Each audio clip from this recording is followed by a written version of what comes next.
जगद्गुरु संत श्री तुकाराम महाराज हर हर हर महादेव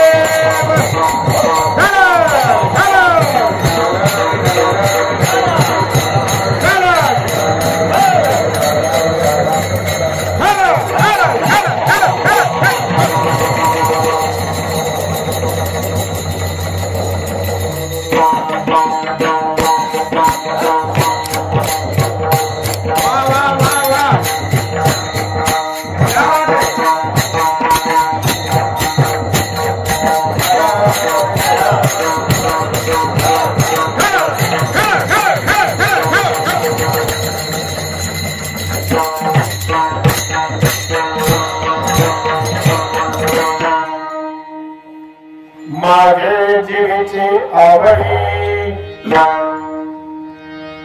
पंढरपुरात येईल मुली पांडुरंगी मनरंगले गोविंदाची मुनी विधी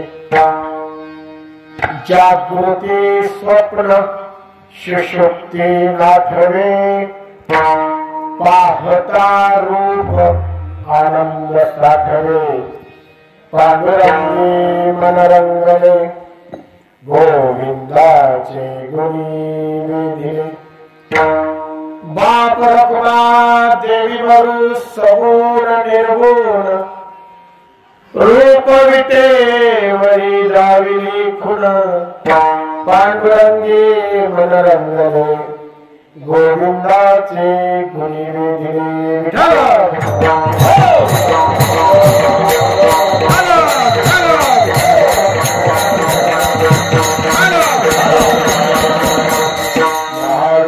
पीठे तटे भीमरथ्या वरं पुंडलिकाय दातुं मुनीन्द्र समागत्य तिष्ठन्तमानन्दकन्दं परब्रह्मलिङ्गं भजे पाण्डुरङ्गम्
दुसरे चरण संतांच्या त्यांच्या कृपादानी कथेचा विस्तारो बाबा सद्गुरुदास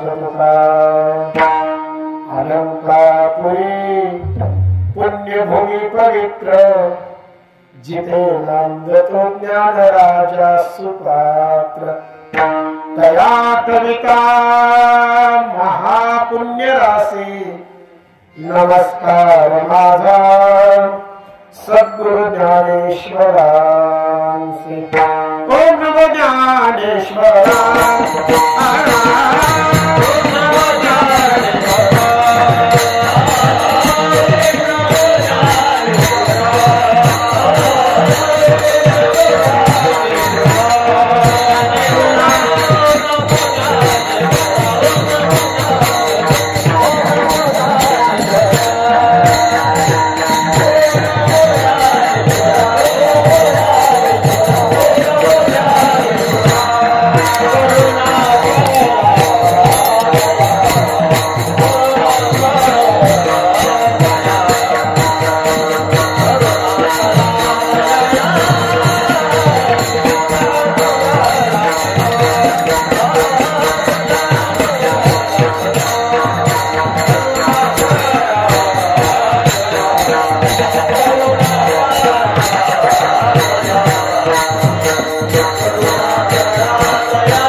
कर दयाळा तुमचा अनुग्रह लाभले पावन झालो चराचरी नमो सद्गुरु तुकया ज्ञानदीपा नमो सद्गुरु सच्चिदानंद रूपा नमो सद्गुरु भक्त कल्याण मूर्ती नमो सद्गुरु भास्करा पूर्ण कीर्ती माझी वाणी तुझे गुण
ऐसे जे प्रेम काही कळा माझे जीविची आवडी पंढरपुरा दीनमुनी रस्तुरा कीर्तनाची सेवेकरता निवडले जाणून महान भगवत भक्त कैवल्य सम्राट वारकरी संप्रदायाचा पाया ज्ञानियांचा राजा कैवल्याचा पुतळा योग्यांची माऊली विश्व माऊली म्हणून ज्यांना संबोधलं गेलं ते संत श्रेष्ठ संत सम्राट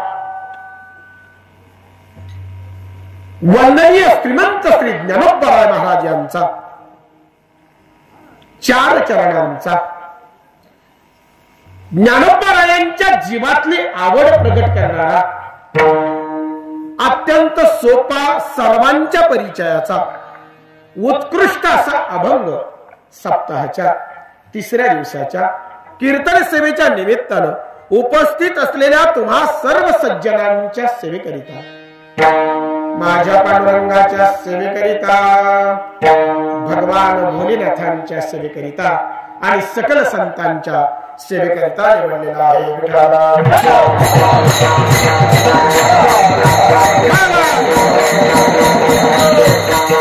अभंग ज्ञानोबरायांचा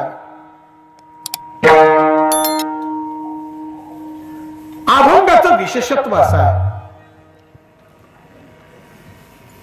इतर अभंग आणि या अभंगामध्ये थोडीशी तफावत आहे बारकाईनं अभंगाचं जर अवलोकन केलं आणि अभ्यासू आणि जिज्ञासू माणसांनी जर अभंग बघितला वाचला तर सहज एक प्रश्न तुमच्या माझ्या मनामध्ये निर्माण होतो मी आत्ताच छातीला हात लावून सांगितलं की अभंग ज्ञानोबांचा आहे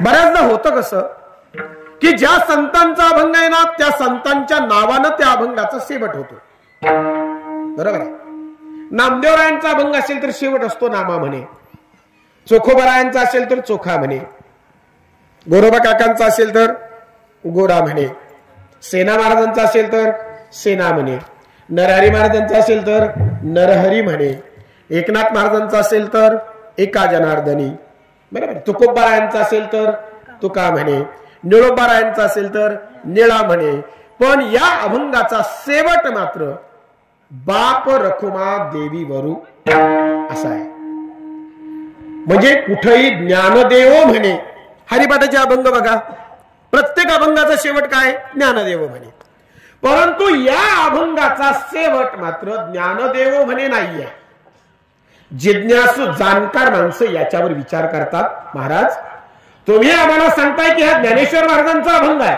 तुम्ही सांगितलं म्हणजे आम्ही विश्वास ठेवायचा का तुम्ही म्हणताय म्हणजे ज्ञानोबरायांचा आहे असं मी मानायचं का त्याला काही पुरावा त्याला काही आधार तुम्ही म्हणताय ना ज्ञानोपारायणचा भंग आहे, मग कशावरून ज्ञानोपारायणचा भंग आहे? पुरावा आहे. कथा लांबवायची नाही, मला चरित्र लांबवायचं नाही.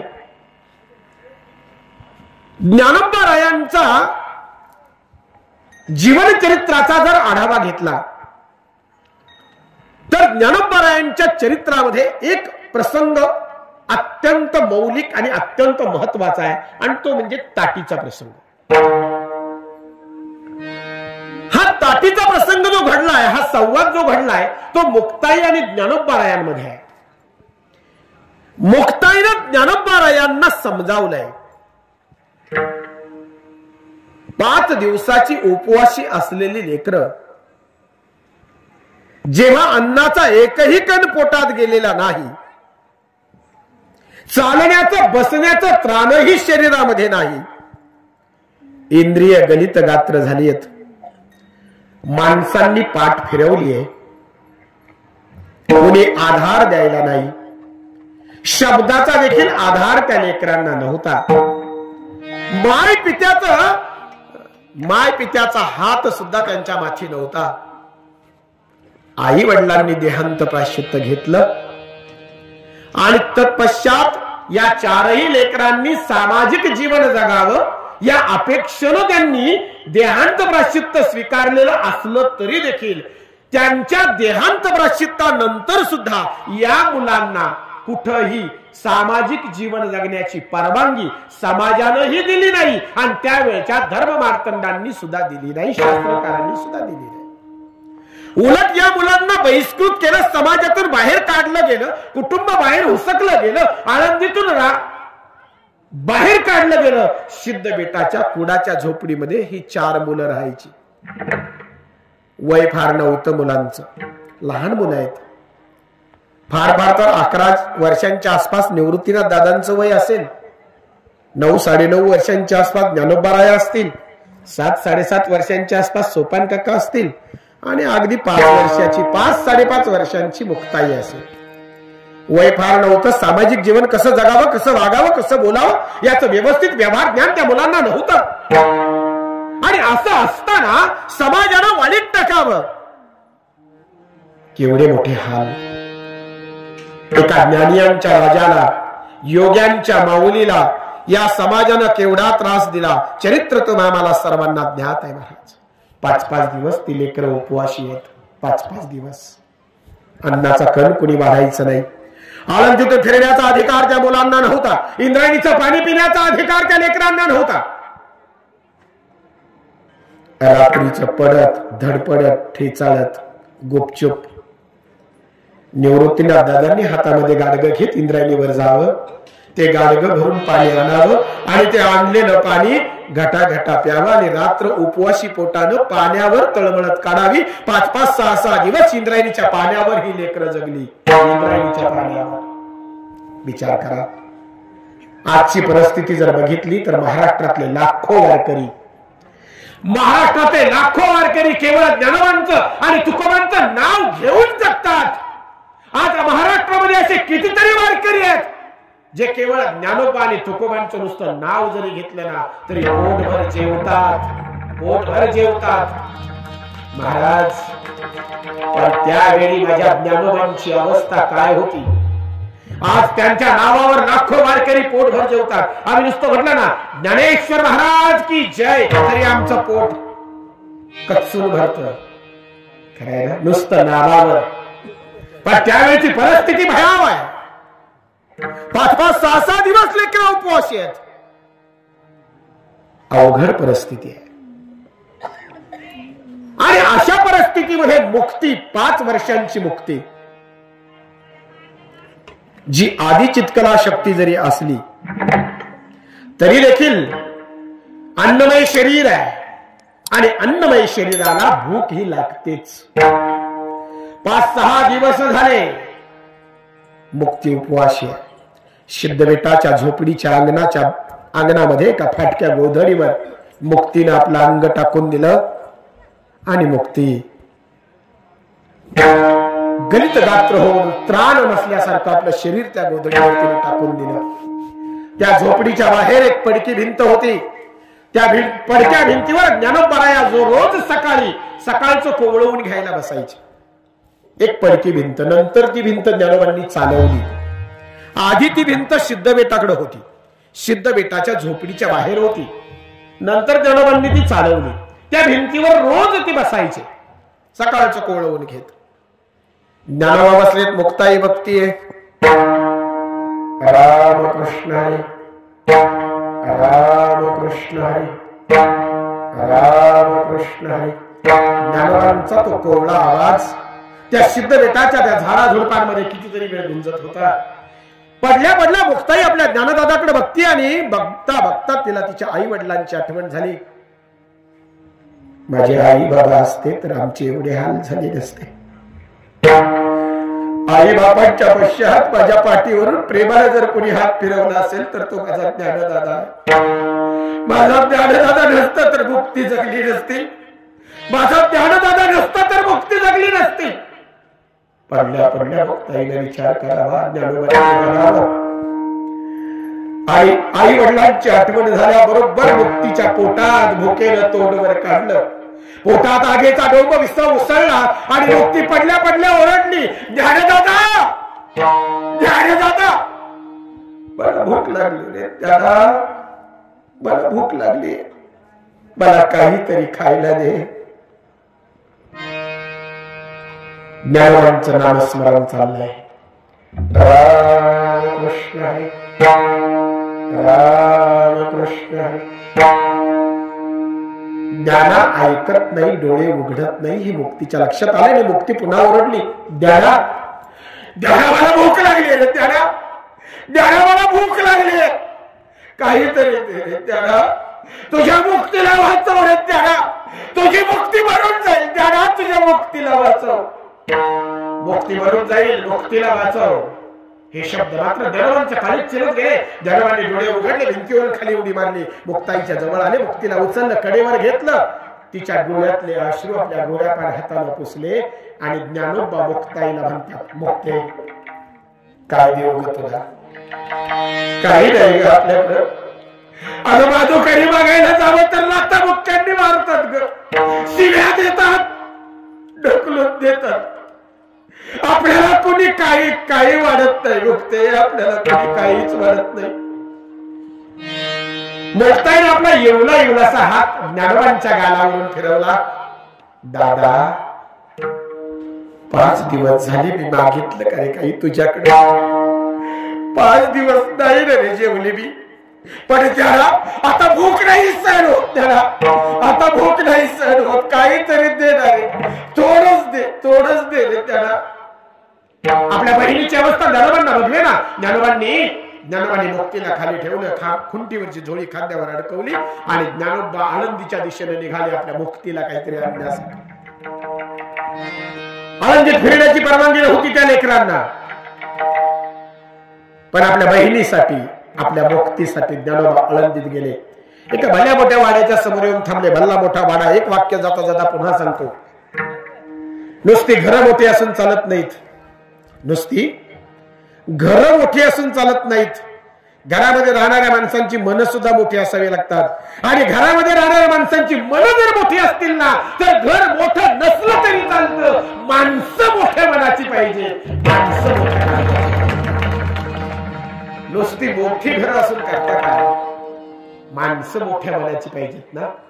त्या ओळी मला पुन्हा आठवल्या, घर असावे घरासारखे नकोत नुसत्या भिंती, कदाचित कुसुमाग्रजांच्या असाव्यात, सगळ्यांनी आठवणार मला, घर असावे घरासारखे नकोत नुसत्या भिंती, तिथे असावा प्रेम जिव्हाळा नकोत नुसती नाती।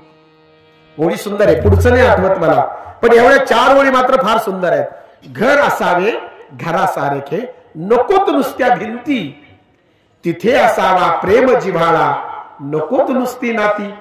घराला घर पण असावं लागतं आणि घराला घर पण घरातल्या माणसांमुळे येतं, भिंतींमुळे येत नाही। किती मोठ्या भिंती आहेत याला महत्व नाही, घरातली माणसं किती मोठ्या वाड्याची याला महत्व आहे। ज्ञानोबा मोठ्या वाड्यासमोर येऊन थांबले, कदाचित त्यांना वाटलं वाडा मोठा आहे, काहीतरी मिळेल। ज्ञानोबांनी आपली पावलं त्या वाड्याच्या दिशेने सरकवली, वळवली, ज्ञानोबा वाड्यापर्यंत पोहोचले, दरवाजा ढकलला भला मोठा दरवाजा. आतमध्ये एक म्हातारी तुरी वाळत घालत होती, तुरी वाळत घालत होती, तुरी तुरी लाल जर्जरीत तुरी.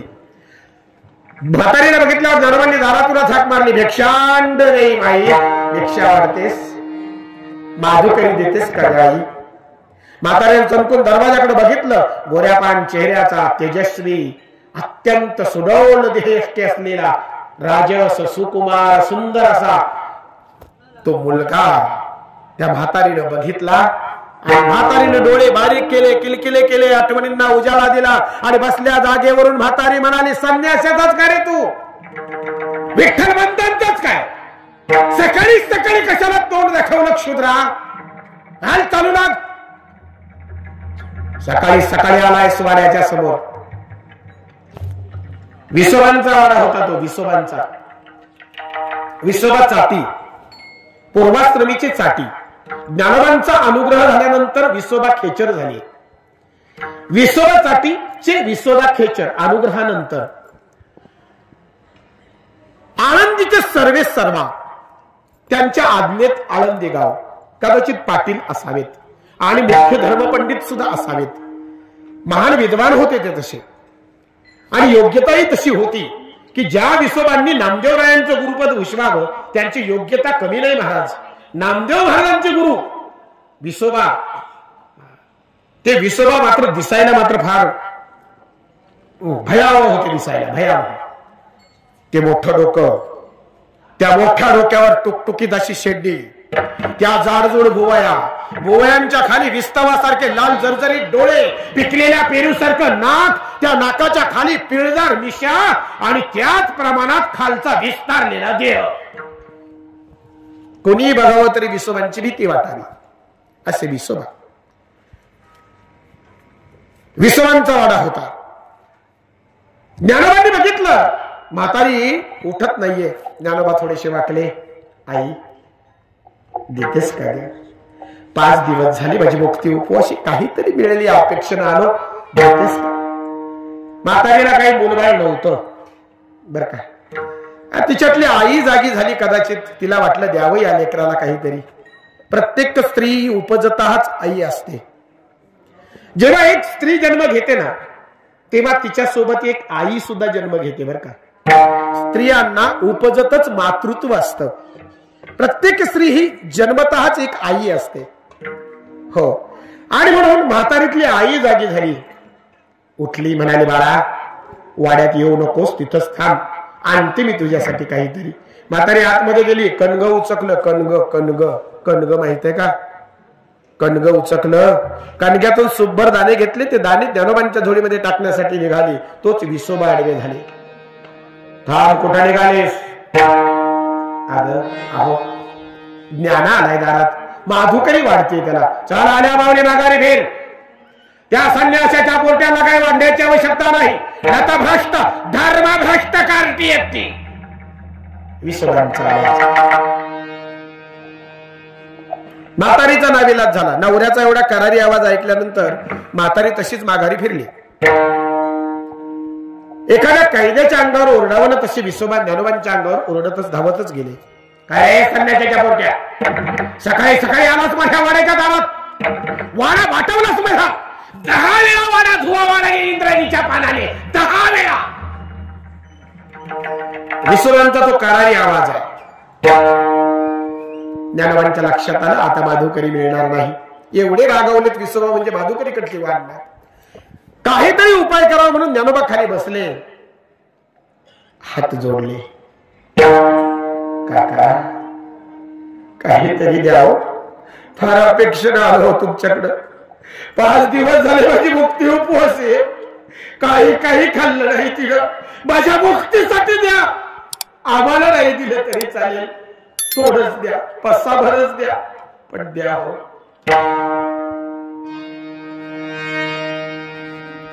दया नाही आली.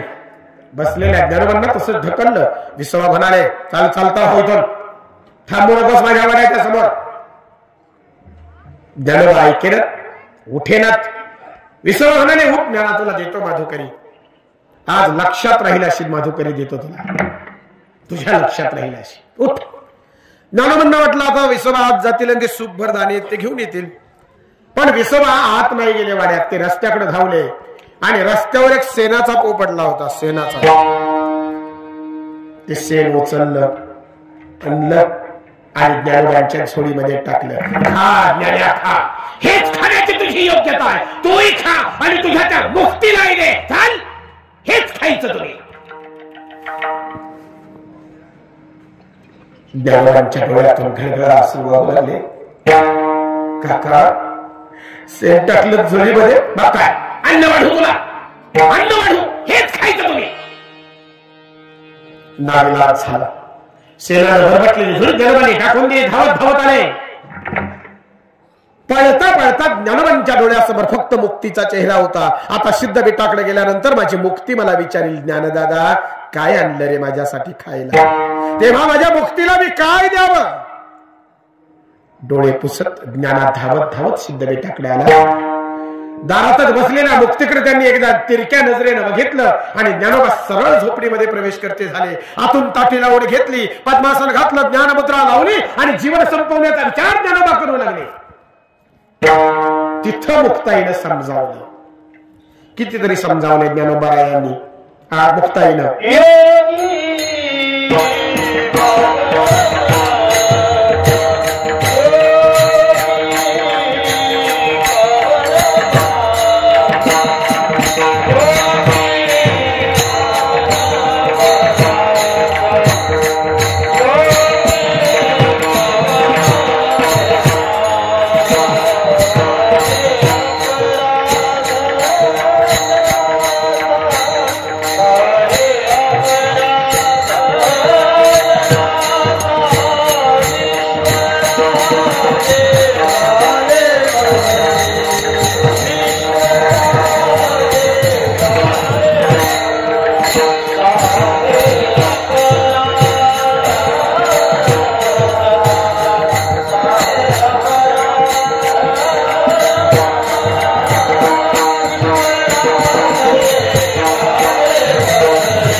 साहे अपराध जनाचा संत गेले भावे जग बोलणे सुसावे तरी चांगली थोरपण दया नाही अभिमान थोरपण जेथे वसे तेथे भूत दया असे रागे भरावे कवनांसी आपणच ब्रह्म सर्वदेशी ऐशी समदृष्टी करा ताकी भगडा ज्ञानेश्वरा.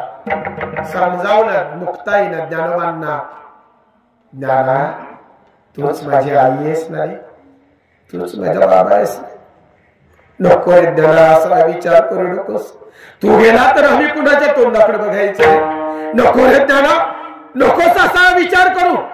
तुझ्या निवृत्तीनाथ दादासाठी, तुझ्या सोपानासाठी, तुझ्या मुक्तीसाठी ओट तर ज्ञाना. भावनी का साध घातली. ज्ञानोबा उठले, झोपडीच्या बाहेर आले, मुक्तीच्या डोक्यावरून हात फिरवला आणि ज्ञानोबा म्हणतायत, मुक्ते आज माझी आई असती तर तिने मला असंच समजावलं असतं. कदाचित हे जगत मला विश्व माऊली म्हणत असेल, पण या विश्व माऊलीची माऊली होण्याची ताकद तुझ्या हृदयात आहे मुक्ते. तू या विश्व माऊलीचीही आई झालीस आज. मुक्ताई अशी गोड हाक माझ्या ज्ञानोबांनी मारली. मुक्ताई. त्या दिवसापासून ज्ञानोबा कधीच मुक्ताबाई म्हणाले नाही. ते काय म्हणायचे माहितीये का? मुक्ताई, माझी मुक्ताई आहे, माझी मुक्ती आहे, माझी आई आहे.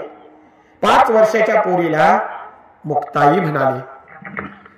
एक सांगू माय बापू हो, परमार्थामध्ये वय योग्यता ठरवत नाही. परमार्थातली योग्यता वयावर ठरत नसते. बघा ह, परमार्थातली योग्यता ही अंतःकरणाच्या भूमिकेवर ठरते, वयावर नाही ठरत. मुक्ती 5 वर्षांची आहे, पण 1400 वर्षाच्या चांगदेवाला त्याच मुक्ताईला उपदेश दिला. खरं ना? त्या 1400 वर्षाच्या चांगदेवाला मुक्ती आपला पुत्र मानते आणि 1400 वर्षाचा चांगदेव 5 वर्षाच्या मुक्तीला आई म्हणतोय. परमार्थातली योग्यता वयावर नाही ठरत. लक्षात घ्या. ज्ञानोबा मुक्ताईला म्हणतायत, मुक्ते आज तू माझी आई झालीस. खरं सांगू, जगण्याची उमेद संपली होती. आता जगायचंच नव्हतं, पण तुझ्यामुळे मला माझ्या जीवनाचा अर्थ कळला, जीवनाचा उद्देश कळला. मुक्ते पण खरं सांगू का, आता हा ज्ञाना विठ्ठलाचा झाला. आता हा ज्ञाना राहिला नाही. जगेन तर तुमच्यासाठी जगेन, आता जगेन तर विठ्ठलासाठी जगेन. आणि तेव्हापासून तिथून पुढे ज्ञानोबारायांकडून जे साहित्य लिहिलं गेलं, जे अभंग लिहिले गेले, त्या अभंगाचा शेवटी ज्ञानेश्वर महाराजांनी कधीच ज्ञानदेव म्हणे लावलंच नाही. त्यांनी बाप रखुमाळ देवीवरून असंच अभंगाचा शेवट केला. त्या दिवसापासून, तेव्हापासून ताटीच्या प्रसंगानंतर जे काही अभंग ज्ञानोबांनी लिहिले ते सगळे अभंग बाप रखुमाळ देवीवरून अशा शेवट अभंगाचा. आजचाही अभंग हा ताटीच्या प्रसंगानंतरचा अभंग असल्यामुळं या अभंगाचा शेवट बाप रखुमाळ देवीवरून असा झालेला आहे. जाणकारांनी अजिबात शंका घ्यायची नाही की हा ज्ञानेश्वर महाराजांचा अभंग आहे का. 1001% हा ज्ञानेश्वर महाराजांचाच अभंग आहे.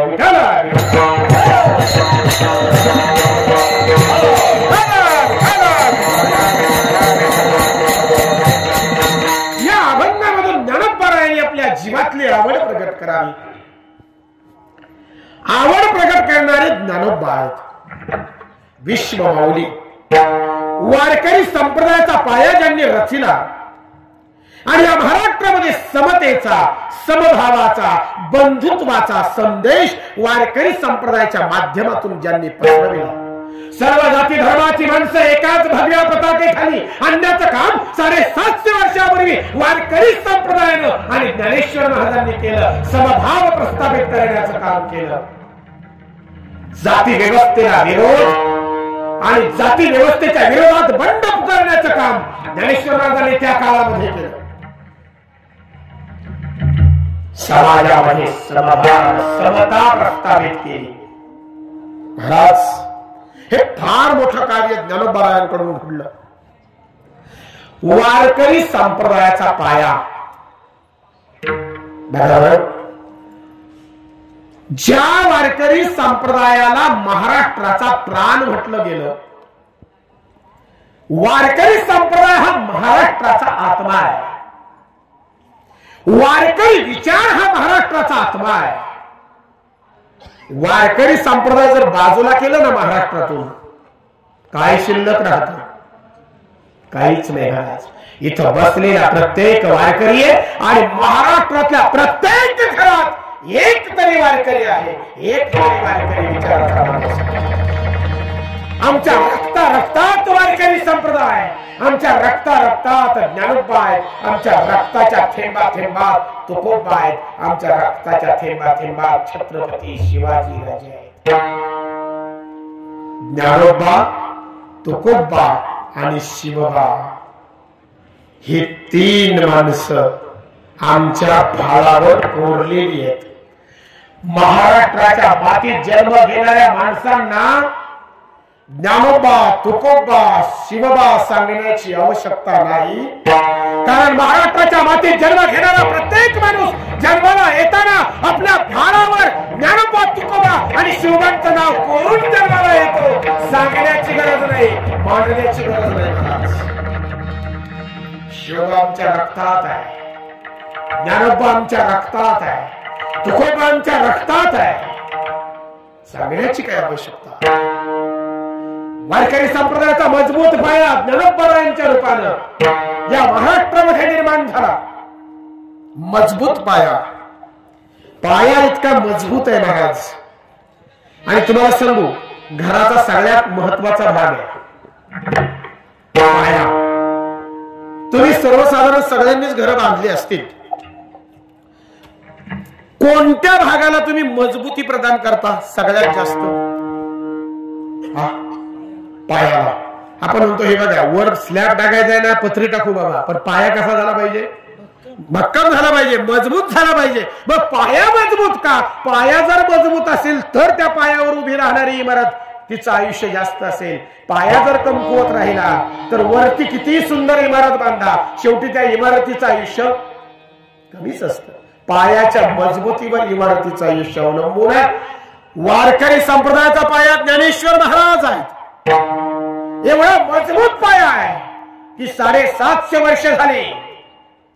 750 वर्ष झाली. या 750 वर्षांमध्ये सुलतानांनी आक्रमण केली, मुघलांनी आक्रमण केली, इंग्रजांनी आक्रमण केली, पण याही आक्रमणांच्या माध्यमातून आमचा वारकरी संप्रदाय आणि आमचा वारकरी विचार महाराष्ट्र तितक्याच ताकदीने उभा राहिला. आणि चंद्र सूर्य आहे तोपर्यंत वारकरी संप्रदाय राहील. कारण ज्ञानोबांसारखा पाया वारकरी संप्रदायाचा आहे. जोपर्यंत चंद्र सूर्य आहे नवे नवे, जोपर्यंत ज्ञानोबा आहे तोपर्यंत चंद्र सूर्य आहे. आणि जोपर्यंत वारकरी संप्रदाय तोपर्यंत चंद्र सूर्य आहे. मजबूत पाया आहे महाराज. म्हणजे सर्वसामान्य नाही ज्ञानोबराया.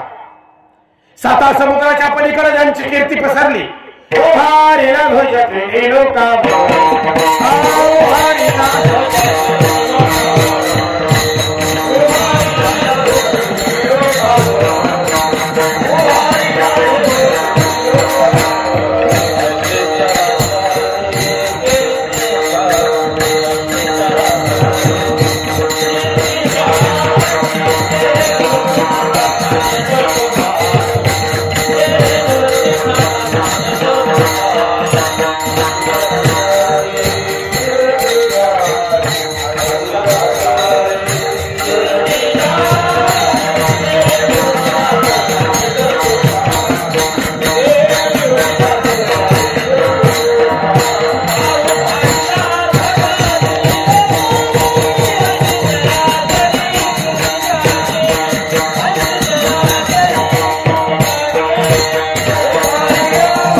ध्वज तिन्ही लोकांवरी ऐशी चराचरी कीर्तिजांची ते हे निवृत्तीनाथ ज्ञानेश्वर सोपान मुक्ताबाई ज्ञान दीपतिका.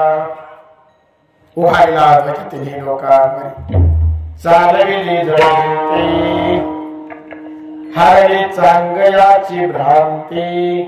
मोक्ष मार्गाचा सांगती भरती ज्ञानोबा बाजीले मांडे.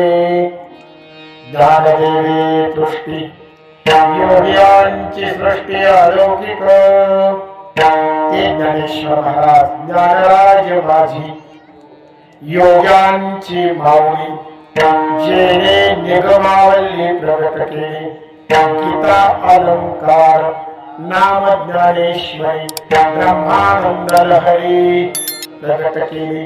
ते ज्ञानेश्वर महाराज अनंत उपकार आहेत ज्ञानोबांचे. या महाराष्ट्राच्या मातीवर 3 विभूतींचे अनंत उपकार आहेत. बाकीच्या आहेतच, पण ज्ञानोबा, तुकोबा आणि शिवबा या 3 विभूती जर महाराष्ट्रात नसत्या तर आजचा महाराष्ट्रच नसता. हे लक्षात घ्या. वाक्य फार महत्वाचे. या 3 गोष्टी जर, त्या 3 विभूती जर महाराष्ट्रात झाल्या नसत्या तर कदाचित हा सप्ताह नसता, ही कीर्तनं नसती, ही मंदिरं नसती, आम्ही आमचे उत्सव आमचे सण साजरे करू शकत नसतो. आणि आमच्या आया बहिणींच्या कपाळाला कदाचित कुंकू नसतं, त्यांच्या हातामध्ये बांगड्या नसत्या. हे उपकार आहेत. माझ्या आईच्या, माझ्या बहिणीच्या कपाळाला कुंकू आहे, तिच्या हातामध्ये बांगड्या आहेत, मंदिरांमध्ये पूजा होतीये. आम्ही आमचा धर्म आमच्या पद्धतीनं जगू शकतो, आमचे सण उत्सव आमच्या पद्धतीनं साजरे करू शकतो, सप्ताह करू शकतो, भक्ती करू शकतो, नामस्मरण करू शकतो. हे उपकार शिवबांचे, हे उपकार तुकोबांचे, हे उपकार ज्ञानोबांचे. लक्षात ठेवा.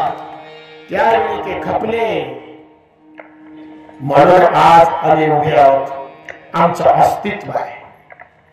हे अस्तित्व आम्हाला झुकावून चालणार नाही महाराज. त्यावेळेचे ज्ञानोबारायांनी बघा योग्यांची माऊली म्हणून त्यांना संबोधलं गेलं. वास्तविक ज्ञानवांचा अधिकार सांगण्याची आवश्यकता नाही, पण योग्यांची माऊली आहेत ज्ञानोबा. महान योगी आहेत, हतयोगी आहेत ज्ञानेश्वर महाराज. किती मोठे योगी आहेत ज्ञानोबा. त्यांचा योगातला अधिकार जर तुम्हाला अभ्यासायचा असेल, तपासायचा नाही म्हणत मी, कारण तपासण्या इतके आम्ही मोठे नाही आहोत. त्यांच्या योगातला अधिकार जर आम्हाला अभ्यासायचा असेल तर ज्ञानेश्वरीचा 6वा अध्याय कुंडलिनी योगशास्त्र जिथं मांडलं ज्ञानोबांनी ते बघा जरा. ज्ञानोबारायांना योग्यांची माऊली का म्हटलं गेलंय ते तुमच्या माझ्या लगेच लक्षात येईल. एवढंच काय, ज्ञानोबांची भिंत चालवली ना, ती भिंत सुद्धा एक योगिक क्रिया होती. चांगदेवासारख्या योग्याला कसं सामोरं जायचं रे दादा. जेव्हा मुक्तीनं प्रश्न केला, ज्ञानदादा वाघावर बसलाय, हातात सर्पाचा चाबूक आहे, 60,000 शिष्य आहेत, एवढा 1400 वर्ष जगलेला महान तपस्वी योगी चांगदेव तुला भेटायला येतोय ज्ञाना, कसं रे सामोरं जायचं त्याला. तेव्हा माझे ज्ञानोबा म्हणाले, मुक्ते बघ आता कसं जायचं.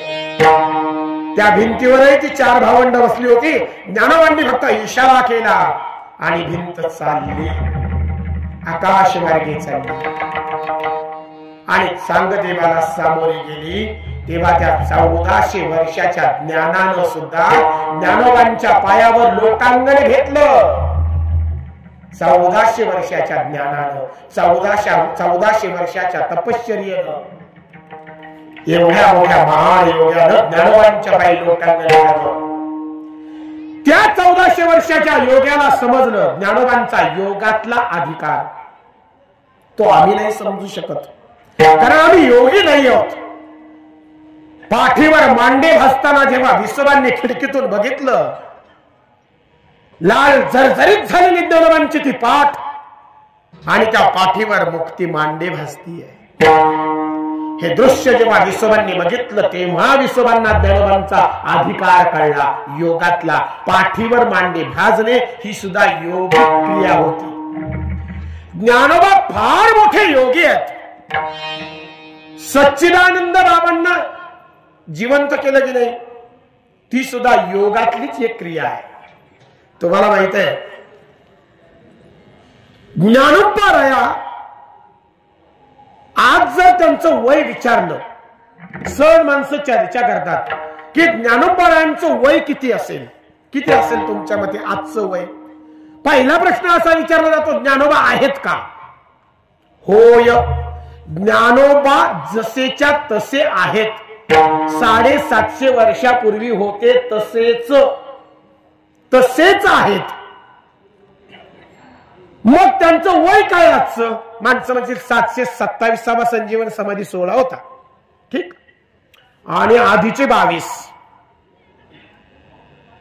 एवढं वय ज्ञानोबांचं आहे. हे झालं व्यावहारिक वय. पण एक सांगू का, योगी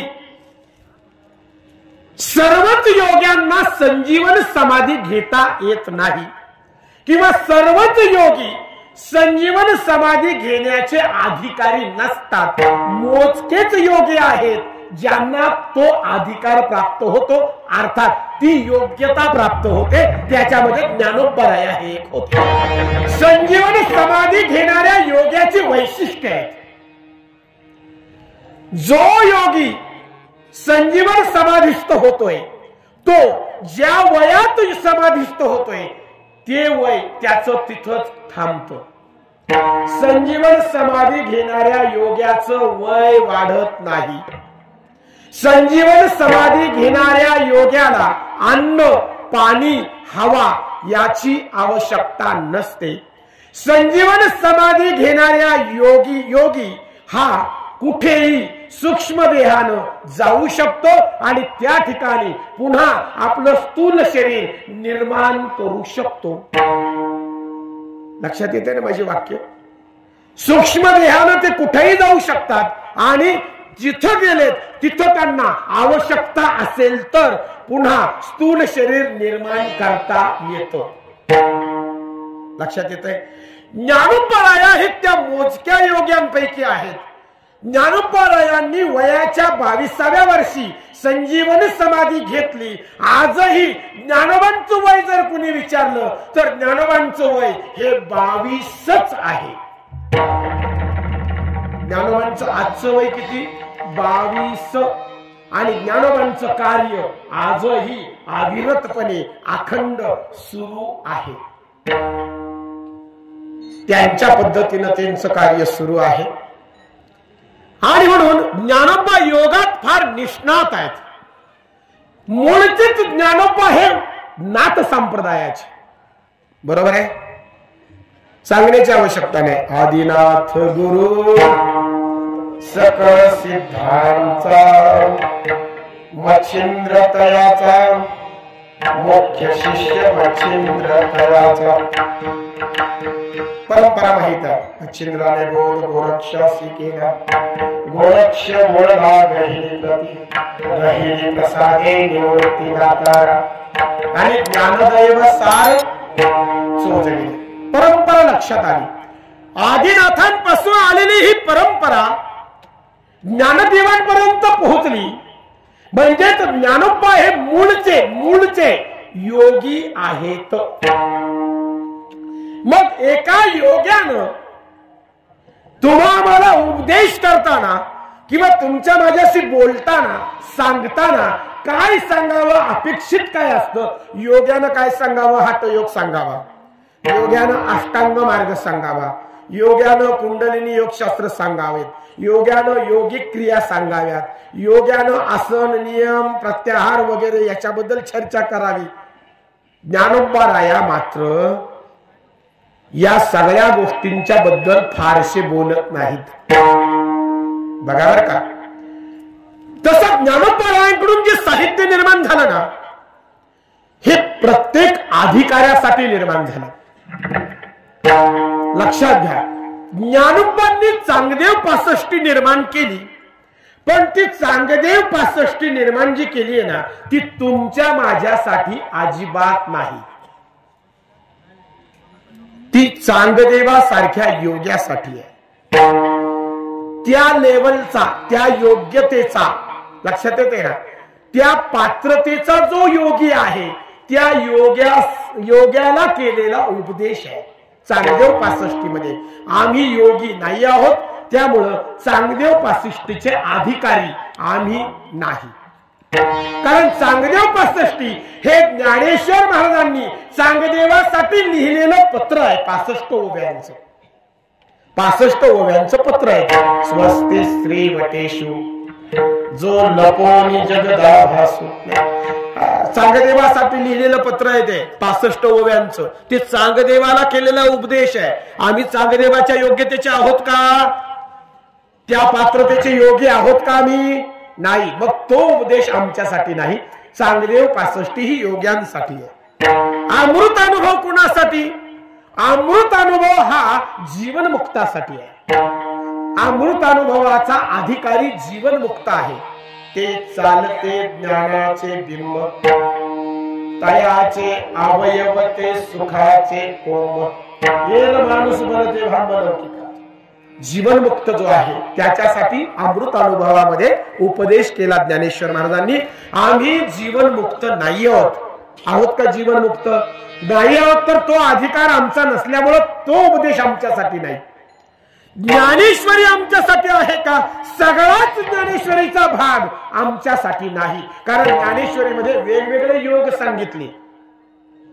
सांख्ययोग, कर्मयोग, ज्ञान योग, ज्ञान संन्यास योग, ध्यान योग, ज्ञान विज्ञान योग, अक्षर ब्रह्मयोग, राजयोग, विभूती योग है ना, विश्वदर्शन योग, भक्ती योग, अभ्यास योग सुद्धा मध्ये मध्ये सांगितला.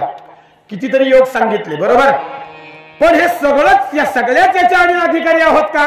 नाहीये. 6वा अध्याय वाचलं तर आम्ही त्याचे अधिकारी नाही आहोत. सगळी ज्ञानेश्वरीचे आम्ही अधिकारी नाही. बरं का. ज्ञानेश्वरी योग्यांसाठी आहे. ज्ञानेश्वरी कर्म करणाऱ्या कर्मनिष्ठांसाठी सुद्धा आहे, ज्ञानेश्वरी ज्ञानोपासना करणाऱ्या ज्ञानांसाठी सुद्धा आहे, ज्ञानेश्वरी भक्तासाठी सुद्धा आहे. लक्षात येते ना? उपासकासाठी सुद्धा ज्ञानेश्वरी आहे. ज्ञानेश्वरी सगळ्यांसाठी. काय झालं माहितीये का? सगळ्यांसाठी ज्ञानोबांनी निर्माण केलं.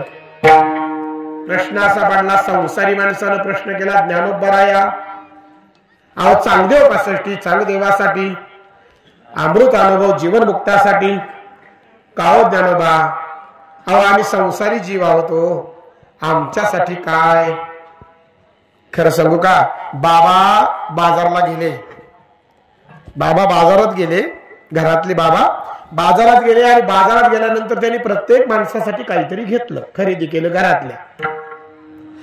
बाबांनी काय केलं? आपल्या थोरल्या मुलासाठी सदरा पॅन्ट पीस, सदऱ्याचा शर्टचा पीस घेतला.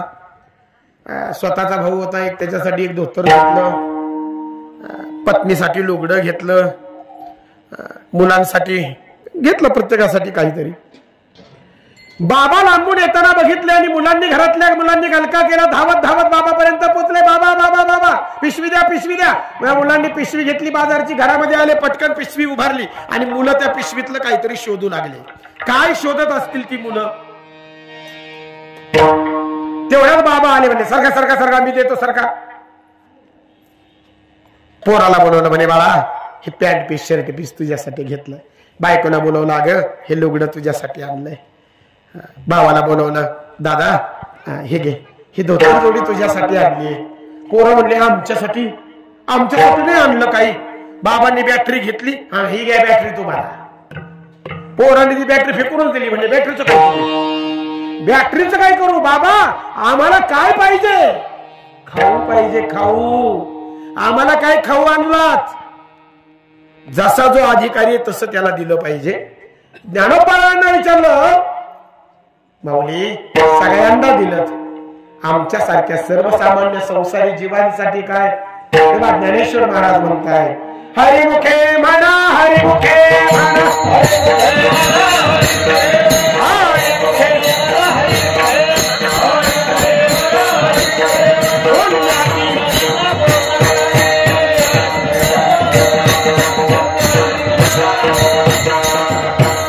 तुमच्या माझ्यासाठी हरिपाठ आहे. तुमच्या माझ्यासाठी ज्ञानोबांनी हरिपाठ निर्माण केला, सगळ्यांसाठी. सांगायचं तात्पर्य काय? ज्ञानोबांनी सगळ्यांना काही ना काहीतरी दिलं. पण एकदा ज्ञानोबांना कोणीतरी विचारलं, ज्ञानोबा सगळ्यांना दिलं तो, सगळ्यांच्या आवडीचं दिलं तो, का हो ज्ञानोबा तुम्हाला काही आवड नाही का? तुम्हाला नाही वाटत का काही मिळवावं, प्राप्त करावं किंवा काहीतरी तुमची आवड? तेव्हा ज्ञानेश्वर महाराज म्हणतायत, एकतर संतांनी आवड किंवा योग्यानं आवड प्रकट करावी हे विशेष आहे बर का. पण विचारतात म्हणून मला एकच सांगावं लागतं, माझ्याही ठिकाणी आवड आहे, पण ती आवड मात्र वेगळी आहे. ती आवड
पंढरपुरा नेईन बुडी. ज्ञानोबारांना विचारलं, ज्ञानोबराया तुमची आवड काय? तेव्हा ज्ञानोबराय म्हणतात, माझे जीवीची आवडी, जीवातली आवड. पंढरपुरा नेईन बुडी. विशेष वाटतं की ज्ञानोबरायांसारखे महान योगी पण जीवातली आवड प्रगट करताना म्हणतात, पंढरपुराला बुडी नेईन, पंढरीची वारी करीन, पंढरपूरला जाईन. काय बरं असं असेल? एका योग्यानं काय आवड सांगावी? बरं आवड आहे बरं का, एक शब्द नीट लक्षात घ्या. या ठिकाणी शब्द आलाय आवड, इच्छा नाही. माझ्या जीवातली इच्छा, इच्छा शब्द नाही येत आहे. शब्द काय येतो? आवड. आवड हा शब्द परमार्थात आहे, बारकाई नाही का? इच्छा संसारात आणि आवड परमार्थात. परमार्थात इच्छा चालत नाही आणि संसारात आवड असून उपयोग नाही. वाक्य बारकाई नाही का? संसाराची आवड जन्म मृत्यूला कारण. संसारातली किती आवड धरा संसाराची, शेवटी कारण दुःखाला, कारण पश्चाताप, कारण जन्म मृत्यू. बरोबर आहे? संसारात इच्छा आणि परमार्थात आवड. परमार्थात इच्छा नाही चालत. माझी अशी इच्छा आहे यंदा ज्ञानेश्वरी वाचावी, इच्छा नाही. भाव धरुनिया वाची ज्ञानेश्वरी. भाव पाहिजे, भाव, आवड पाहिजे. माझी अशी इच्छा आहे यंदा वारी करावीच. इच्छेने वारी नाही होत, वारीत सुद्धा आवड असावी. परमार्थ हा आवडीनं करावा. एकाने इच्छा केली ते कायम म्हणायचं, महाराज मलाही वाटतं गळ्यात माळ घालावी, मलाही वाटतं ज्ञानेश्वरी वाचावी, मलाही वाटतं वारी करावी, मलाही वाटतं आळंदी पंढरपूरला जावं. अरे म्हणलं झालंय काय मग, चल की माझ्या बरोबर. तो म्हणला नाही महाराज तुमचं म्हणणं बरोबर आहे, मला पटतंय हो, पण खरं सांगू का एकच पोर आहे, त्याचा अजून थोडा जमाना. बरं ते नोकरीला लागाना. माझं तर एवढंच म्हणणं आहे, एकदाची कुठं बरी वाईट त्याला नोकरी लागली ना, कधी मोकळा झालो म्हणले महाराज मी आहे ना वारी करायला मोकळा झालो. कर्मधर्म संयोगानं त्या वर्षी त्या पोराला कॉल आला, नोकरी लागली. आणि ते मला कळलं, म्हटलं काका लागली का नोकरी?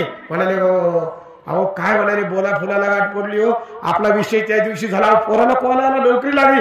बरं झालं म्हणलं आता तुम्ही मोकळे झाले, आता काय अडचण नाही म्हणले, पोरग नोकरीला लागलं ना बस आता मस्त निवांत झाले, वारी करू मस्त, घरात माळ घाला. म्हटलं ज्ञानेश्वरी वाचा, वारी करा मस्त. ते म्हणले नाही महाराज बरोबर आहे तुमचं, मला पटलं. म्हणलं महाराज खरं सांगू का लागली पोराला नोकरी, पण माझी अशी इच्छा आहे का एकदा दोनाचं चार झालं ना का मग बाकी मी मोकळा झालो. म्हणजे सगळं त्याच्या स्वाधीन करायचं आणि आपली राम राम विठ्ठल विठ्ठल. जमलं बाबा, आता नोकरी लागली त्यामुळे लग्न जमायला काय फार वेळ लागला नाही. लग्नही जमलं, मस्त मंडपामध्ये फिरला फेटा बांधून, लग्नही उरकलं.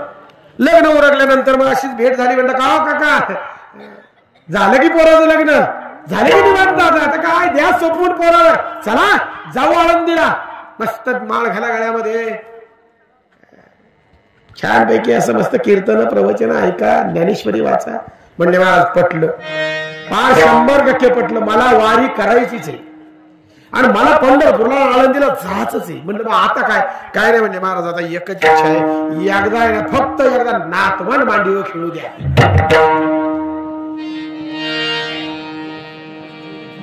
नातवंड मांडीवर वर्ष दीड वर्षाने त्याच गावात जाणं झालं तर हे मांडीवर नातू घेऊन बसला होता. म्हणलं काय भावा नातू का? म्हणले हो. वा वा वा वा छान झालं. म्हटलं काय अडचण नाही. बरं आता झालं की निवांत पाहिलं की नातवंड येता काय जायचंय आळंदीला? म्हणले महाराज पटलं. खरं सांगतो तुम्हाला माझी लई इच्छा आहे वारी करायची. आणि तुम्हाला सांगतो मला ना एकदा गळ्यात माळ घालायचीच आहे, वारी करायचीच आहे. म्हणलं मग आता काय? म्हणलं आता काय नाही, फक्त एकदा आहे ना नाथ सुनाचं तोंड पाहायचं. म्हणलं जगन्नाथ पाय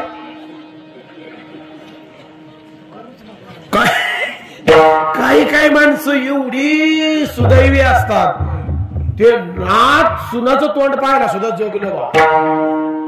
फार 100च्या आसपास गेलो होतो. असं थर थर थर थर करत मंडपातून हिंडत होतो. म्हणलं बाबा नाताचं लग्न काय? म्हणलं हो नाताचं लग्न. म्हणलं मग आता झालं की लग्न? तुम्ही बोलले होते गळ्यात माळ घालीन पंढरीची वारी करीन. चला म्हणले. म्हणलं आता काय जाता माखणार गौऱ्या गेल्या पायाने चालवायला म्हणले. अख्खं आयुष्य गेलं माणसांचं. पण परमार्थ इच्छेनं परमार्थ नाही होत महाराज. कधी इच्छेनं नाही होत. माझी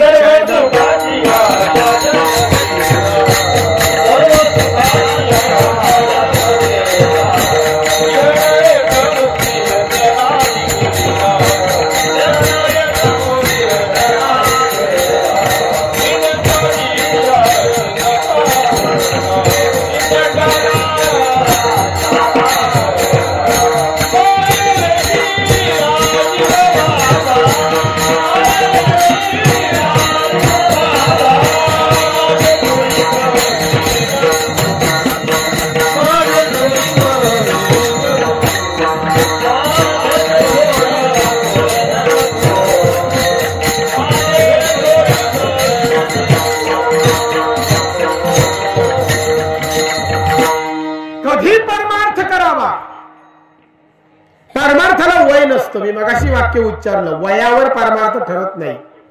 परमार्थाला एक जण म्हणला महाराज आता काय माळ घालावी, आता काय वारी करावी?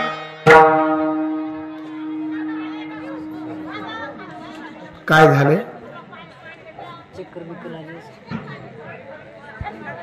बर बर काय नाही काय नाही.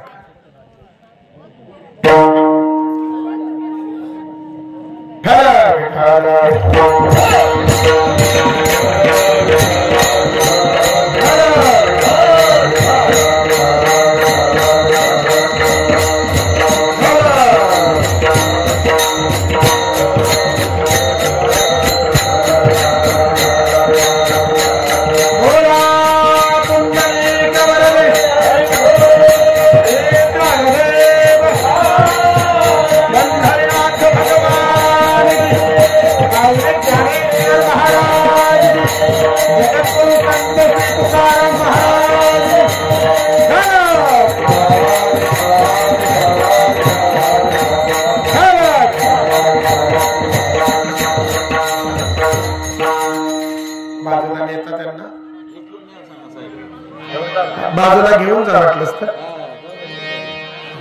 थोडा हवेमध्ये बसवा म्हणजे मग बरं वाटेल त्यांना.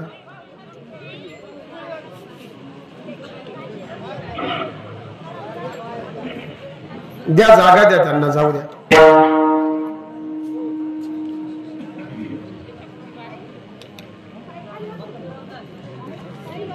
होय थोडा हवेमध्ये बसवा, थोडस बरं वाटेल त्यांना.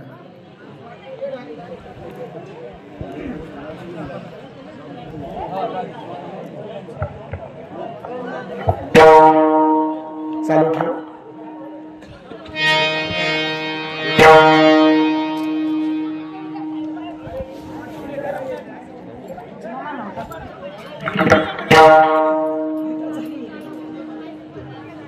जागा द्या, वाट द्या करून.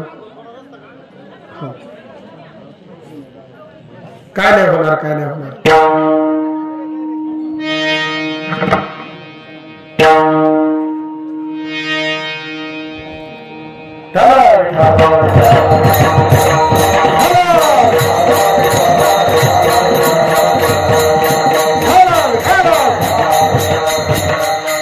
एकाला विचारलं म्हणाले महाराज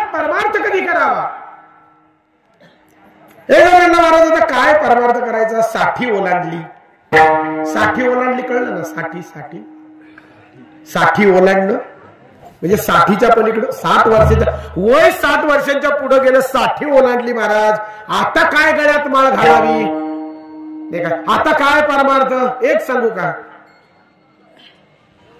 एकाने सहज प्रश्न केला, म्हणाले महाराज जीवनाची खरी सुरुवात केव्हा? म्हटलं हे बघ, आतापर्यंत जगलास, कदाचित जगला कसा जगला माहित नाही, पण ज्या दिवशी गळ्यामध्ये माळ पडली आणि ज्या दिवशी पंढरपूरच्या दिशेने तू पहिलं पाऊल टाकलं ना, ती तुझ्या जीवनाची खरी सुरुवात आहे. मग ते वय कोणतंही असू द्या, कोणतंही असू द्या, माळ कधी घालावी आणि पंढरपूरला कधी जावं याचं काही वय ठरलेलं नाही. ज्या दिवशी गळ्यात पंढरपूरच्या पांडुरंगाची माळ गळ्यात पडली आणि ज्या दिवशी पंढरपूरच्या दिशेनं पहिलं पाऊल टाकलं, ती जीवनाची खरी सुरुवात आहे. खऱ्या अर्थानं ते जीवन आहे. आणि म्हणून इच्छेने कधी परमार्थ होत नाही मायबाप हो, आणि आवडीने कधी संसार करू नये. संसार आवडीनं नाही आणि परमार्थ इच्छेनं नाही. परमार्थात आवड पाहिजे आणि संसारात इच्छा. त्या असल्या नसल्या काय त्या इच्छा, तसं काही संसार हा आम्हाला कधीही उद्धाराकडे आणि मोक्षाकडे घेऊन जाणारं साधन नाही. संसार हे मुळातच बंधन आहे आणि बंधन असल्यामुळे तिकडे गेलं तर बांधलेच जाऊ याच्यात शंका नाही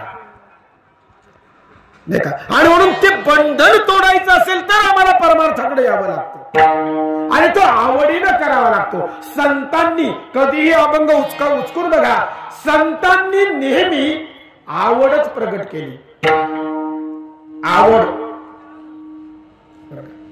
आवडीने भावे हरिनाम घेशी, आवडच आहे. आवडीशिवाय परमार्थच नाही महाराज. फरक एवढा आहे, इच्छा पुनर्निर्मित असतात, इच्छा पुनर्निर्मित असतात, इच्छांना निमित्त लागतं. आवड उपजत असते आणि आवडीला निमित्ताची गरज नाही. थोडक्यात फरक सांगतो. इच्छा पुनर्निर्मित आहे, पुन्हा पुन्हा. आज लाडू खाल्ला म्हणजे आता आयुष्यभर पुन्हा इच्छा होणार नाही का खाण्याची? अहो आज खाल्ला म्हणजे 8 दिवसांनी पुन्हा लाडू खावासा वाटेलच की, वाटतो ना? आणि इच्छा पुनर्निर्मित आहे.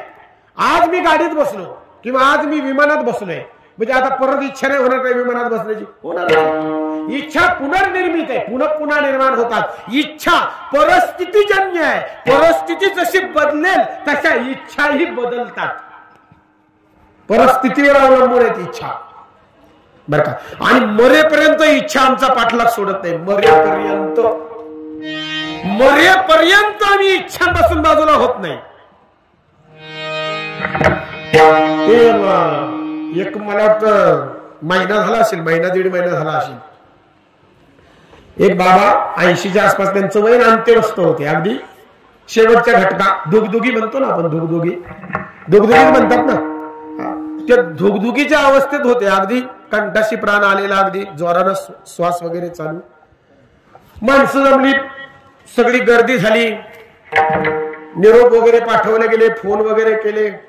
डॉक्टरांनी सांगितलं आता काय बाबांची जास्त अपेक्षा करू नका, आता बाबांची सेवा करा. सेवा करा म्हणजे कळलं ना, आता काय बाबांचा जास्त वेळ राहिलेला नाही. तर गर्दी जमल्यानंतर त्या गर्दीतला एक जण कोणीतरी म्हणाला, अरे म्हणाले बाबांना विचारा तरी त्यांची शेवटची इच्छा काय. विचारतात माणसं, विचारा म्हणाले बाबांच्या जवळ जा, कोणीतरी त्यांना विचारा त्यांची शेवटची इच्छा काय. त्या गर्दीतला एक जण वाट करत बाबांपर्यंत पोहोचला आणि बाबांच्या कानामध्ये म्हणाला, बाबा अहो काय इच्छा आहे तुमची? कोणाला?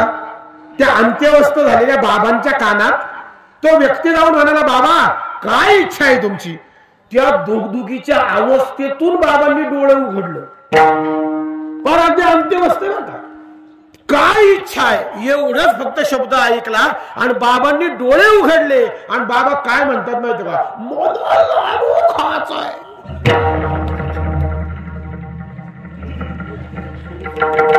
काय बाबांची इच्छा शेवटची? मला लाडू खायचा आहे. आता तोंडाचा लाडू झाला 2 मिनिटांनी जाणार नाही. आणि बाबांना शेवटची इच्छा विचारली. बाबा म्हणतात मला लाडू खायचा आहे. आता काय लाडू खाता? मरेपर्यंत माणसांच्या इच्छा संपल्या नाही. मरेपर्यंत नाही संपल्या. आणि या इच्छांनीच आमचा घात केला. लक्षात ठेवा, आमच्या ठिकाणी जे दुःख आहे, आमच्या ठिकाणी जो पश्चाताप आहे, त्याला कारण आहे इच्छा. आम्ही कधी इच्छांपासून निवृत्तच झालो नाही. तुकोबारायांचा अभंग तुम्हाला आठवत असेल. याजसाठी केला होता शेवटचा दिस गोड व्हावा. आता निश्चिंतीने पुढचा मी त्याच्यासाठी या चरणासाठी सांगतोय. आता निश्चिंतीने पावलो विसावा. केव्हा? खुंटलिया धावा. खुंटलिया धावा तृष्णेची तेव्हा पावलो विसावा. अर्थ नीट लक्षात घ्या. पावलो विसावा केव्हा? खुंटलिया धावा. जोपर्यंत तृष्णा संपत नाही ना तोपर्यंत विसावा नाही. आणि जोपर्यंत विसावा नाही तोपर्यंत दिवस गोड होत नाही. गोड व्हावा असं वाटतं ना, तर खुंटलिया धावा तृष्णेची विसावा फार महत्वाचा आहे. आवड महत्वाची आहे. ज्ञानोबराया आवड सांगतायत. आवड माझे जीवीची आवडी. विचारलं काय ज्ञानोबा? पंढरपुरा नेल गुढी. तुम्ही महाराज ज्ञानोबांनी पंढरपूरला गुढी नेण्याचा विचार का मांडावा? त्याला कारण आहेत नामदेव महाराज. नामदेव महाराज आणि ज्ञानेश्वर महाराज समकालीन आहेत. एकाच काळातले. वारकरी संप्रदायाच्या प्रचार प्रसाराचं कार्य या दोनही संतांनी मिळून केलं. बरोबर? नामदेवराय आणि ज्ञानेश्वर महाराज. या दोघांमधला फरक असा आहे, ज्ञानेश्वर महाराज मूळचे योगी आणि नामदेव महाराज हे मूर्तिमंत भक्त. मूर्तिमंत नाम म्हणजे नामदेवराया आणि मूर्तिमंत ज्ञान म्हणजे ज्ञानेश्वर महाराज. एक ज्ञान आणि एक नाम या दोन्ही तत्वांवर वारकरी संप्रदाय उभा आहे. कळतंय? तुमच्या लक्षात येत आहे? एक ज्ञान आहे आणि दुसरं नाम आहे. ज्ञान आणि नाम या दोन तत्वांवर वारकरी संप्रदाय उभा राहिला. नामदेवराया मूर्तिमंत भक्त आहेत. भक्त शिरोमणी आहेत. भक्तीची परिसीमा आहे. तर ज्ञानेश्वर महाराज योगाची ज्ञानाची परिसीमा आहे. ज्ञानेश्वर महाराज हे निर्गुण उपासक आहेत. तर नामदेव महाराज हे सगुण उपासक आहेत. बरोबर? वयाच्या 5व्या वर्षी नामदेवरायांनी देवाला जेव घातलं. नोहे हा सामान्य महिमा संतांचा नैवेद्य हातीचा मूर्ती जेवी. वयाच्या 5व्या वर्षी नामदेवरायांनी देवाला जेव घातलं.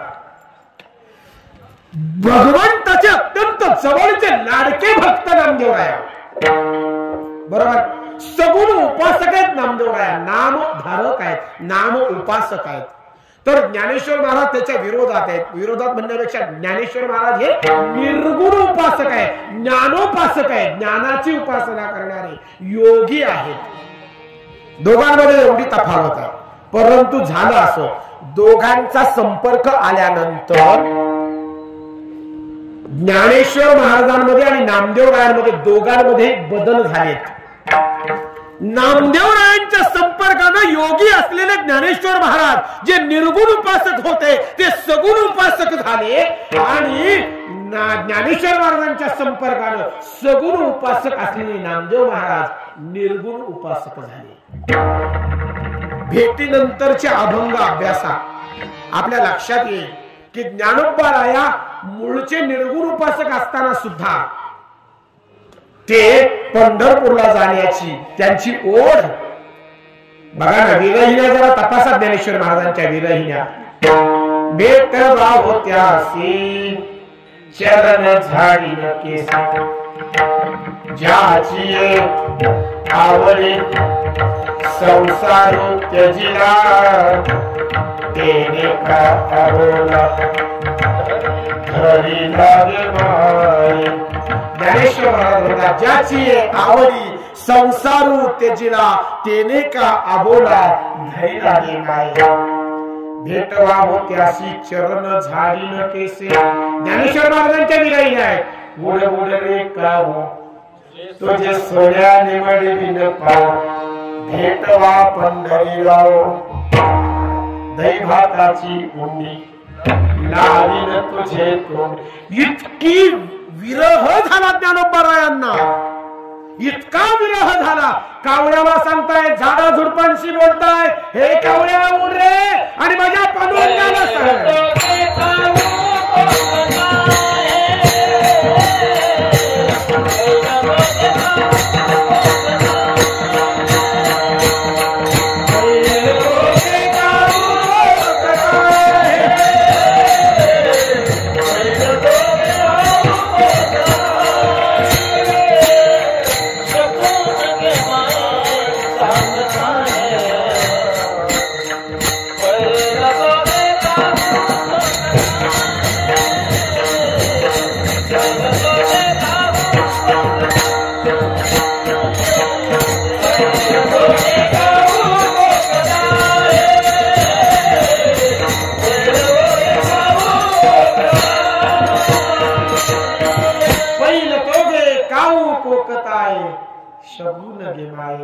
सांगताय उड उड रे काऊ.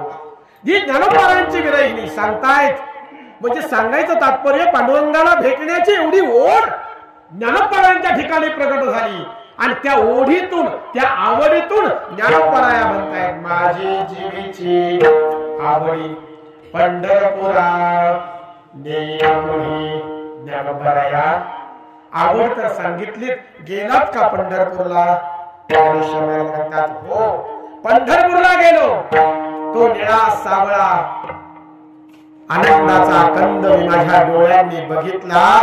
काय सांगायचं महाराज, त्या पांडुरंगामध्ये मी रंगून गेलो. अभंगाच्या दुसऱ्या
पंढरपूरला गेल्यानंतर ज्ञानोबारायांना आलेला अनुभव.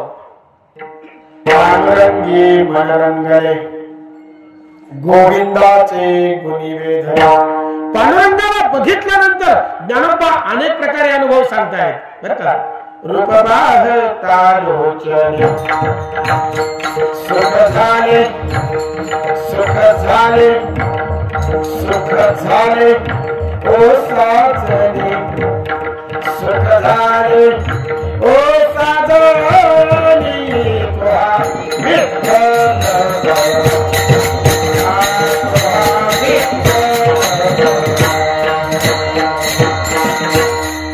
काय सांगितलं ज्ञानोबारायांनी अनुभव. रूप पाहता लोचनी. ज्ञानोबाराय स्वतः सांगताय सुख झाले, नुसतं डोळ्यांनी बघितला. सुख झाले ओ साजनी. कुणाला बघून सुख झाले? तो हा विठ्ठल बलवा, तो हा माधव बलवा. नुसता डोळ्यांनी बघितला सुख झाले. पांडुरंगी मन रंगले. रंगलं पाहिजे, रंगलं बर का. परमार्थ कर्म आणि परमार्थात रंगणं फरक आहे यार. तुम्हाला एक सांगू काय बापू, संसारात अनेक रंग आहेत, चढतात आणि उतरतात. संसारात अनेक रंग आहेत, चढतात आणि उतरतात. एकदा चढलेला रंग कधीतरी उतरणार आहे, फिक्का पडणार आहे. पण परमार्थात एकच रंग आहे, पांडुरंग. आणि तो रंग जर चढला ना तर पुन्हा दुसऱ्या रंगाची गरज पडत नाही. एकच रंग पांडुरंग. अवघा रंग एक झाला रंगला या रंगी तुका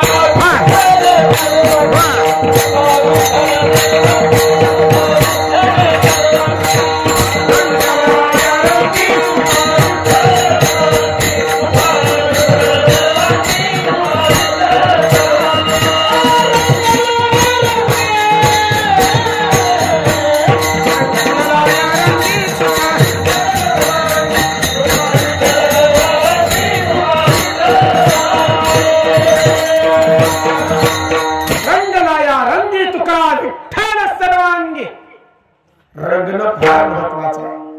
आणि म्हणून माय बाप हो, बाकीचे सगळे रंग बाजूला ठेवा, फक्त एकच रंग आयुष्यामध्ये येऊ द्या, पांडुरंग.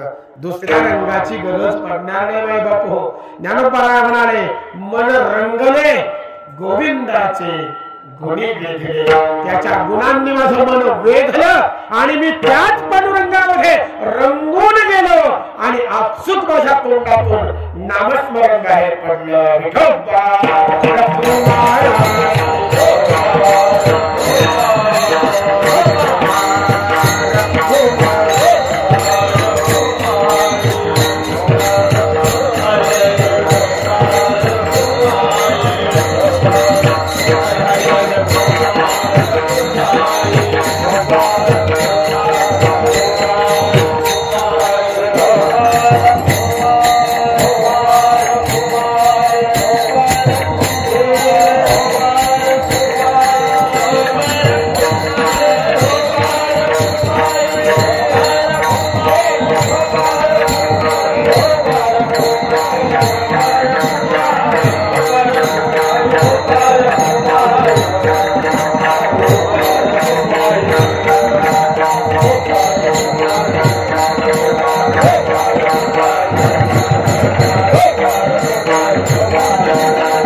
पंढरपुराने नुगडी पांडुरंगी मन रंगले गोविंदाचे गुणी वेधले.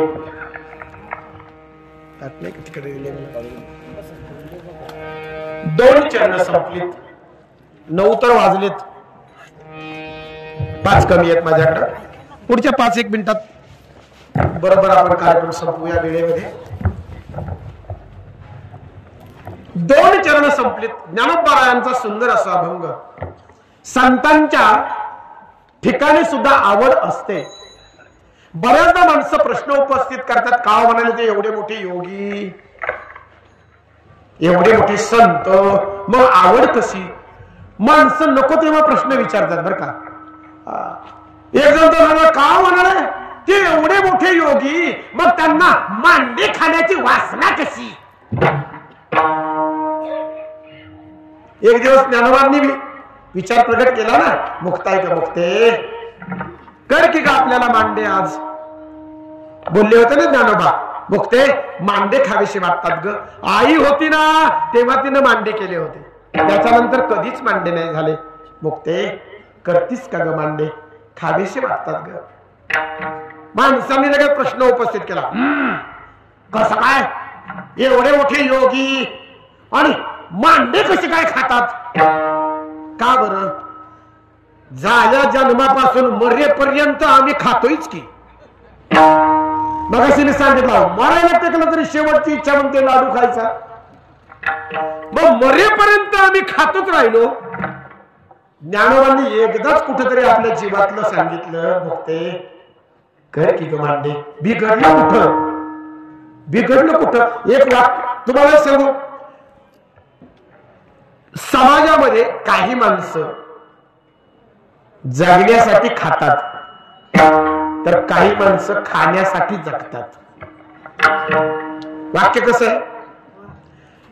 समाजामध्ये माणसं, काही माणसं, सगळे नाही म्हणत मी, समाजामध्ये काही माणसं जगण्यासाठी खातात, तर काही खाण्यासाठी जगतात. खाण्यासाठी जगणाऱ्यांची अवस्था अवघड आहे. ते सकाळी 5लाच पळतात रस्त्यानं. खरं आहे ना? लय अवघड आहे. माझी एकच इच्छा आहे किंवा माझी एकच विनंती आहे, जगण्यासाठी खा, खाण्यासाठी जगू नका. जगण्यासाठी खावंच लागतं, खाल्लंच पाहिजे जगण्यासाठी, पण खाण्यासाठी जगू नका. खाऊन खाऊन काय होणार आहे महाराज? वजनच वाढतं, दुसरं काही होत नाही. आणि वजन वाढल्यावर त्याचा लई त्रास होतो. माणसाबद्दल तुम्हाला आमच्या खाण्याचं काय पडलंय? आम्ही खातोय, तुमचं काय जातंय? नाही का? माझी एकच इच्छा म्हणजे खा, बिंदास खा, पण ज्ञानोबांवर तरी प्रश्न करू नका. त्यांना कसं काय खावंसं वाटलं? अहो काय हरकत काय? एकदा तर त्यांनी मांडे करण्याची इच्छा व्यक्त केली ना, काही अडचण नाही, खाऊ द्या.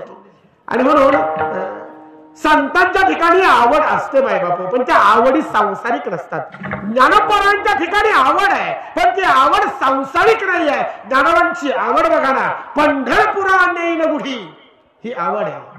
तिथं गेल्यानंतर पांडुरंगी मन रंगले, गोविंदाचे गुणी वेधले, गोविंदाच्या गुणांनी वेधलं, पांडुरंगाच्या ठिकाणी मन रंगलं. परत ज्ञानोबारायांना प्रश्न केला, ज्ञानोबाराया भक्त या भूमिकेतून तुम्ही सांगितलं पांडुरंगी मन रंगले, भक्त या भूमिकेतून, पण तुम्ही योगी आहात. एका योग्यानं पंढरीच्या पांडुरंगाकडे गेल्यानंतर त्याला त्या पांडुरंगाचं दर्शन झालं आणि मग काय वाटलं? योग्याच्या भूमिकेतून, भक्त या भूमिकेतून ज्ञानोबा काय म्हणतायत?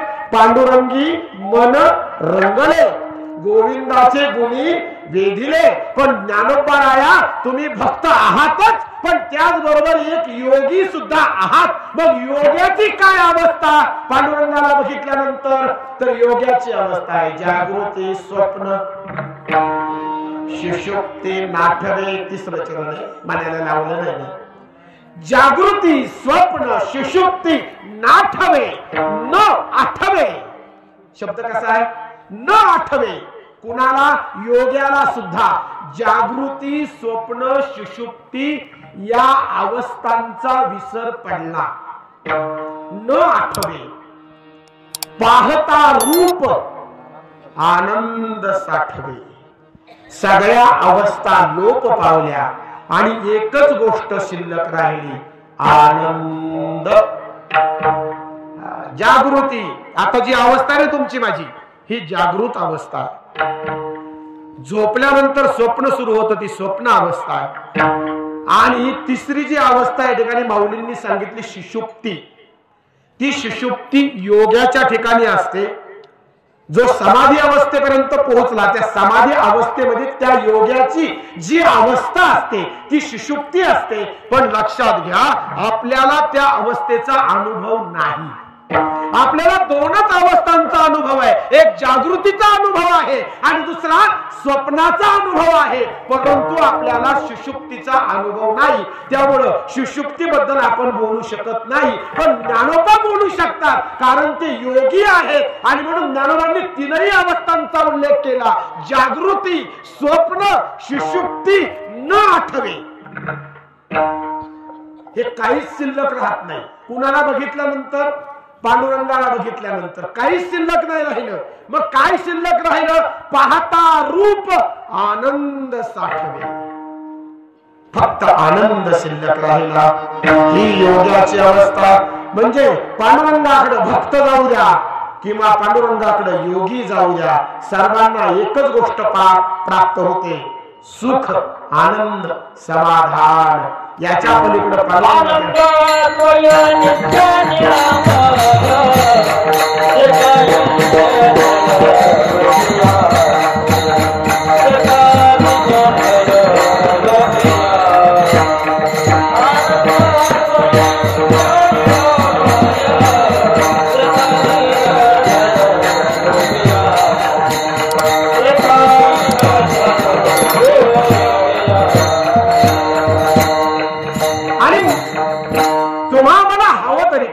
आनंदच पाहिजे, सुखच पाहिजे, समाधानच पाहिजे.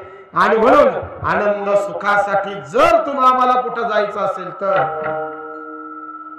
सुखासाठी पंढरपूरला जावं, सुखालागी करशी तळमळ, तरी तू पंढरीशी जा रे एक वेळ, मग अवघाची सुखरूप होसी, जन्मजन्मीचे दुःख विसरसी.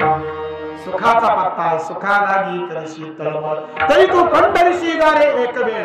म्हणून माय बाप हो, सुखासाठी, समाधानासाठी, आनंदासाठी एकच जागा आहे, तो म्हणजे सर्व सुखाचे आगर बाप रखुमा देवीवर, दुसरं ठिकाण नाही. आणि म्हणून ती एक जागा आहे, तिथं आनंद आहे. जो ज्ञानोबारायांनी अनुभवला, तुकोबारायांनी अनुभवला, सर्व संतांनी अनुभवला, तो आनंद, ते सुख त्यांना मिळालं, आम्हालाही मिळेल. पण आम्ही जाणं गरजेचं आहे. ज्ञानोबारायांना दोन्ही भूमिकेतून ज्ञानोबारायांनी या अभंगामध्ये उत्तर प्रस्तुत केली. भक्त या भूमिकेतून एक ज्ञानोबाराया बोलतायत, योगी या भूमिकेतून एक ज्ञानोबाराया बोलतायत. आता ज्ञानोबारायांना एक चांगला उत्कृष्ट प्रश्न केला गेला. ज्ञानोबाराया, पांडुरंगाचं दर्शन झालं, भक्त या भूमिकेतून तुम्ही सांगताय पांडुरंगी मन रंगले, गोविंदाचे गुणी वेदिले. योगी या भूमिकेतून तुम्ही सांगताय जागृती स्वप्न शिशुप्ती नाठवे, पाहता रूप आनंद साठवे. पण का हो ज्ञानोबाराया, पांडुरंगाला बघितल्यानंतर तो तुम्हाला सगुण वाटला की निर्गुण वाटला?